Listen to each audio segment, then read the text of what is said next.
If anybody would like any of this information, you can get it free from our office. You just call 421-2800. We'll send it to you.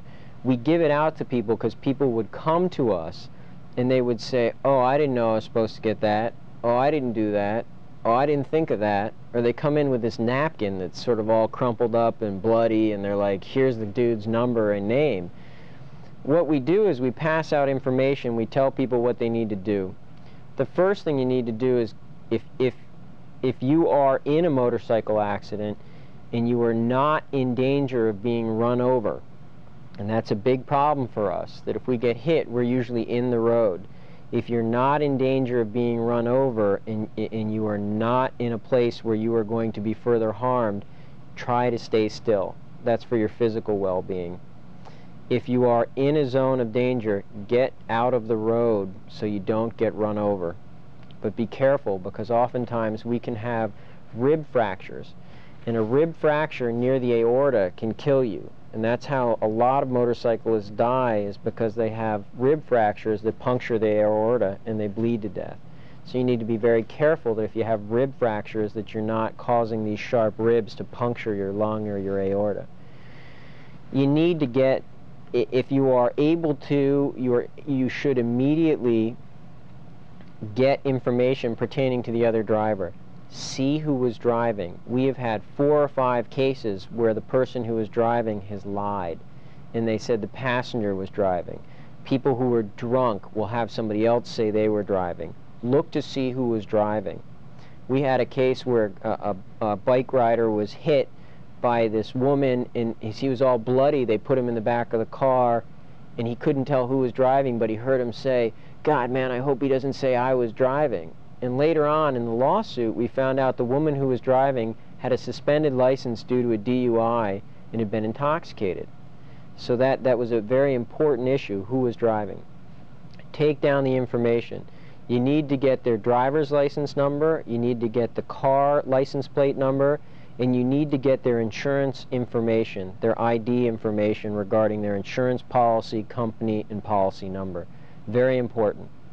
Equally important are witnesses, because people think that when motorcycles get in accidents, it's the motorcyclist's fault. We poll people who know nothing more than there has been an accident. It's between a bike and a car, and we'll say, who do you think is at fault? Without knowing anything more, if we do a general census, usually they'll say the bike. And that is horrid, because it's most often it's not our fault. So what happens in that situation is that I recommend that people get witnesses. Did you see it? Because if they walk away and you don't have their name and they've told you, hey man, that guy ran the stop sign, I saw him blow it, but they've walked away, you can't use what they said later on because they're gone. So it's extremely important to get witnesses if possible. And the other item is call the police. Make sure somebody calls the police right away, because if the other driver has been drinking, you want the police to know it and to note it, and you want the police report, because you want to make sure that somebody doesn't turn around later on and say it's your fault. Never say it's your fault. Okay? Don't get up and go, oh dude, I'm sorry, because a lot of times that's your first reaction, even if it's not your fault, to get up and say, oh, I'm sorry. The other thing I got to warn you against is, don't punch anybody, okay? I've had clients who've gotten up because they've been cut off and they've been screwed, and they pop people. And once you pop somebody, you're in trouble. You're going to jail and you're going to get sued.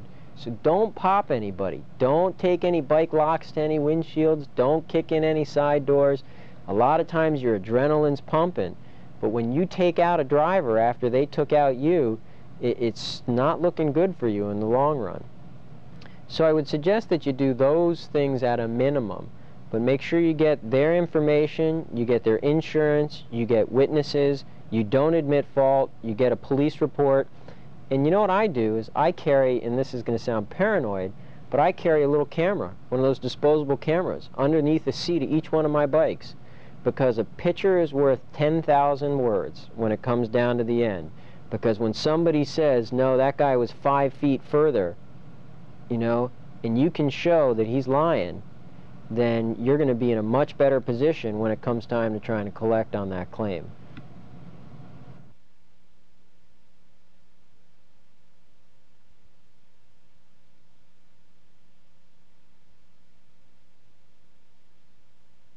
So we were talking about the helmet law, and I'll give my personal opinion on the helmet law, and then I'll give my personal preference on the helmet law, which are two different things.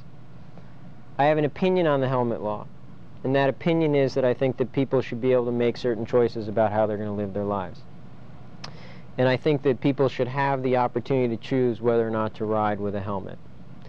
I also think people should choose to ride with a helmet, okay? And that may seem completely incongruous, but I believe that people should wear helmets. I don't believe people necessarily should be forced to wear helmets. The difference being, this is a helmet that was involved in a motorcycle accident at 50 miles per hour. The impact was primarily the gouge marks here are gravel. This helmet saved this guy's life. I've given you some pictures of the impact where the bike is lying in the road. He was a projectile. He went roughly 15 feet through the air. His passenger, wearing a similar helmet, went 47 feet through the air and landed in mud. The helmet took most of the force of the gravel here, but gravel also came in through the face shield, which you can see is missing, and gave him 47 stitches across the top of his forehead. This helmet here was involved in a 40-mile-per-hour collision. And I showed you earlier, you can see the impact zone along through here. There are fissures throughout this helmet where it absorbed the impact. This motorcyclist suffered a closed head injury. That means that his brain inside of his skull got scrambled somewhat. Had he not had this helmet on, he'd probably be a vegetable today. Why does the insurance company want us to have a helmet law? Two reasons. One, they want to keep the amount of money that they pay out down. In other words, if more people are driving cars than are bikes, so they insure more car drivers. If a car driver whaps into you without a dome protector on, you're more likely to suffer serious injuries that's going to cost the insurance company more money. So the insurance company wants you to be wearing a helmet so they don't have to fork out as much money. The other thing is, really, it's a taxpayer argument, which is a lot of people who are riding motorcycles are thought to not have proper health and motorist coverage for their insurance. So if they're injured catastrophically with a brain injury, which they're more likely to have not wearing a helmet, they're going to wind up in some sort of publicly assisted residential treatment program for the rest of their life. And the taxpayers pick up the bill. And the payment for that can be astronomical. Over the course of someone's life, it can be multiple millions of dollars. So society has deemed that it has some right to regulate that so as to make sure that the people making the decision regarding helmets don't necessarily cost other people money through their taxes or through their insurance premiums. So while it really, on its face, is, geez, we don't want people to get hurt as much, when you look underneath it, it's driven by economics. It's driven by money. It's driven by the insurance companies largely, and secondarily by trying to keep people off of the public welfare rolls. For anybody who doesn't have insurance and doesn't wear a helmet, I would suggest they volunteer an afternoon at Laguna Honda Hospital. Laguna Honda Hospital is the public facility in town here where they how do I put this politely, they warehouse people who are unable to care for themselves. And it is like a World War II movie where they have rows of beds in a ward. And oftentimes people with very serious head injuries, that's where they spend their remaining days. So I think people should have a right to choose, and I would encourage people to choose to wear a helmet.